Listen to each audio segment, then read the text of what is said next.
আজকের বিকেলটা অন্য দিনের থেকে হয়তো একটু স্পেশাল বা একটু আলাদাভাবে কাটবে কিছু পরিচিত আর কিছু অপরিচিত বন্ধুদের মাঝে। তো আপনারা সবাই কেমন আছেন? আমি লীনা আমেরিকা থেকে এই ভিডিওটা বানাচ্ছি, আর আপনারা সবাই কোথা থেকে দেখছেন সেটা কমেন্ট করে নিশ্চয়ই জানাবেন। এখন আমার প্রেগন্যান্সি 5 মাস চলছে, তো আজ এক বন্ধুর বাড়িতে নিমন্ত্রণ আছে, তো সেখানেই যাচ্ছি। এখন রেডি হয়ে পড়ে এসে পরে দেখলাম প্রায় সবাই এখানে পৌঁছে গেছে। তো এর মধ্যে আমি কয়েকজনকে চিনি আর বাকিদেরকে জানি না। তো আজকে মনে হয় বেশ অনেকগুলো নতুন নতুন বন্ধুও হবে আমার। আর সব থেকে বড় কথা, সবাই কিছু না কিছু খাবার এখানে দেখলাম বানিয়ে নিয়ে এসেছে। তো বন্ধুর বাড়িতে ঢুকেই দেখলাম প্রথমেই টেবিল ভর্তি করে বিভিন্ন রকমের মুখরোচক স্ন্যাক্স রেডি করে রাখা আছে। আর কিছু কিছু খাবার যারা এসেছে তারা নিজেরাও এখানে বানিয়ে নিয়ে এসেছে। প্রায় সব খাবারই এখানে বাড়িতে বানানো, আর কিছু কিছু ফ্রোজেন খাবার আছে যেগুলো বাড়িতে বেক করে নিয়ে এসেছে কেউ কেউ, বা ফ্রাই করে পরে নিয়ে এসেছে।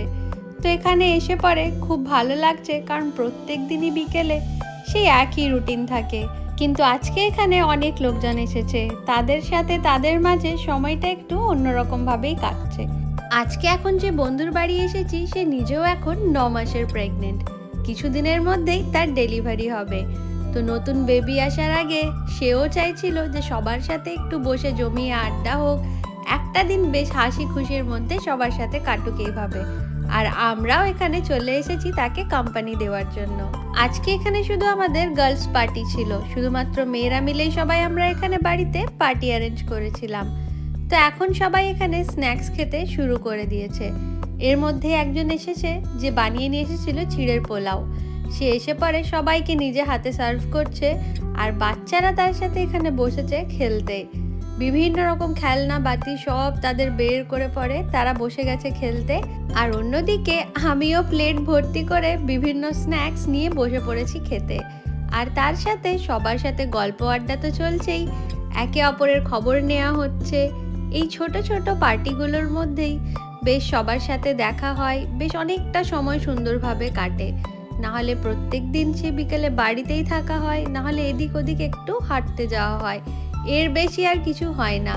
তো মাঝে মধ্যে এরকম ছোট ছোট গ্যাদারিং পার্টি থাকলে বেশ ভালোই লাগে। বাড়ির মধ্যেই হালকা ফুলকা ছোট ছোট খাবার থাকে, আর তার সাথে সবার সাথে একটা খুব সুন্দর টাইম কাটে।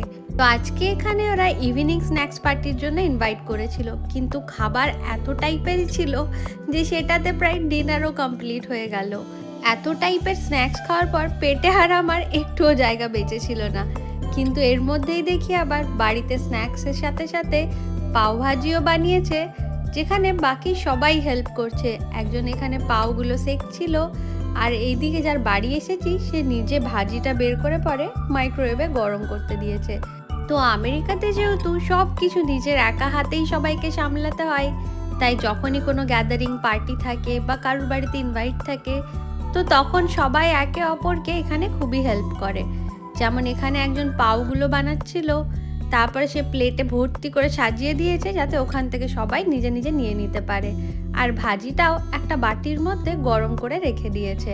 তো এর মধ্যেই আমি ভাবছিলাম খাবো কি খাবো না, কিন্তু ভাবলাম একটু খেয়েই নিই, কারণ এইসব খাবার প্রত্যেক দিন তো আর পাওয়া যায় না। তো তার জন্য আমিও 2টো পাউরুটি আর 1 চামচ সবজি নিয়েই নিলাম।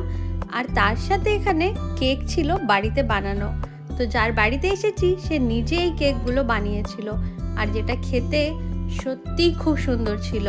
তো আমি জাস্ট নিজেকে কন্ট্রোল করতে পারছিলাম না, কেকগুলো না খেয়ে পরে আর থাকতেই পারছিলাম না। তো এখন সবার খাওয়া দাওয়া হয়ে যাওয়ার পরও প্রচুর খাবার বেঁচে গিয়েছিল, তাই সবাই প্যাকেটে করে অল্প অল্প খাবার প্যাক করে নিচ্ছিল।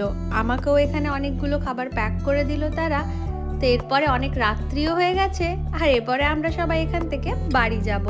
তো আবার দেখা হবে অন্য একটা ভিডিওতে আপনাদের সাথে।